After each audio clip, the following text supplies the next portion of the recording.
আসসালামু আলাইকুম, কেমন আছেন সবাই? আশা করছি ভালো আছেন। আজকের এই ভিডিওতে আমরা আরব আমিরাতের ভিসার সর্বশেষ আপডেট নিউজ আপনাদেরকে জানিয়ে দেব। আর বর্তমানে আরব আমিরাতের কোন কোন ভিসা চালু রয়েছে, কোন কোন ভিসা বন্ধ রয়েছে, সেই সব বিষয়ে আপনারা আমাদের কাছে অনেকেই প্রশ্ন করেছেন, অনেকেই আমাদের কাছে জানতে চেয়েছেন। বর্তমানে আরব আমিরাতের ভিজিট ভিসা নিয়ে অনেকেই দুশ্চিন্তায় আছেন। অনেকেই কিন্তু জানেন এই মুহূর্তে আরব আমিরাতের ভিজিট ভিসা সম্পূর্ণরূপে বাংলাদেশ থেকে সরাসরি আরব আমিরাতে যাওয়া যাচ্ছে না ভিজিট ভিসায়। অর্থাৎ এই যে ভিজিট ভিসা, এই ভিজিট ভিসার মাধ্যমে আরব আমিরাতে আপনারা চাইলে যেতে পারবেন না। অনেকেই আমাদের কাছে অনেকেই জিজ্ঞেস করেছেন ভিসা বন্ধ হয়েছে তাতে কোনো সমস্যা নাই, কিন্তু লোকাল ট্রান্সফারটা খুলে দিলে অনেকটা ভালো হতো। অর্থাৎ এই মুহূর্তে অনেকেই চাচ্ছেন যে লোকাল ট্রান্সফার যে বিষয় রয়েছে, অর্থাৎ আরব আমিরাতের এক ক্যাটাগরির ভিসা থেকে অন্য ক্যাটাগরির ভিসার যে পরিবর্তন, সেটা যদি আরব আমিরাত সরকার করে দিত তাহলে কিন্তু অনেক সুবিধা হতো।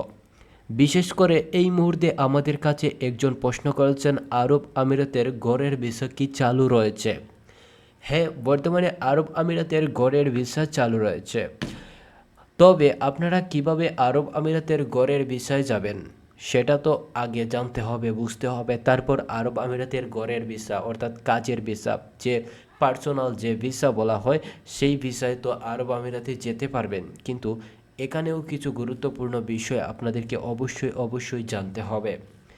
আপনি যেই ঘরে যাবেন, আপনার যেই কফিল অর্থাৎ যেই মালিক আপনাকে ভিসা দেবে, সেখানে যদি আপনার কেউ আত্মীয় স্বজন থাকে, উনি যদি আপনাকে নিতে পারেন, তাহলে কিন্তু আপনার কাছের কোনো মানুষ যদি আপনাকে নেওয়ার জন্য আপনাকে কথা বলে, আপনার সাথে যোগাযোগ করে, তাহলে কিন্তু যেতে পারবেন। তাছাড়া আপনাকে কিন্তু দালাল কিংবা প্রতারক চক্রের মাধ্যমে কিন্তু এই ধরনের ঘরের ভিসা কিংবা কাজের ভিসায় যাওয়ার চেষ্টা করবেন না।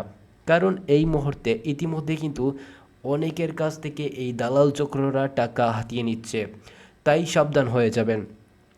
এই বলছেন যে ট্রানজিট ভিসা এই মুহূর্তে চালু আছে। আসলে ট্রানজিট ভিসা বর্তমানে আরব আমিরাত সরকার বন্ধ করে দিয়েছে। একটা কোম্পানিতে চাকরি করছেন, কিন্তু সেই কোম্পানি থেকে অন্য কোনো কোম্পানিতে আপনি চলে যেতে চাচ্ছেন, কিন্তু আপনি কি যেতে পারবেন? এই মুহূর্তে আরব আমিরাত সরকার এটা বন্ধ করে দিয়েছে। অর্থাৎ আপনি এক কোম্পানি থেকে অন্য কোনো কোম্পানিতে যেতে পারবেন না।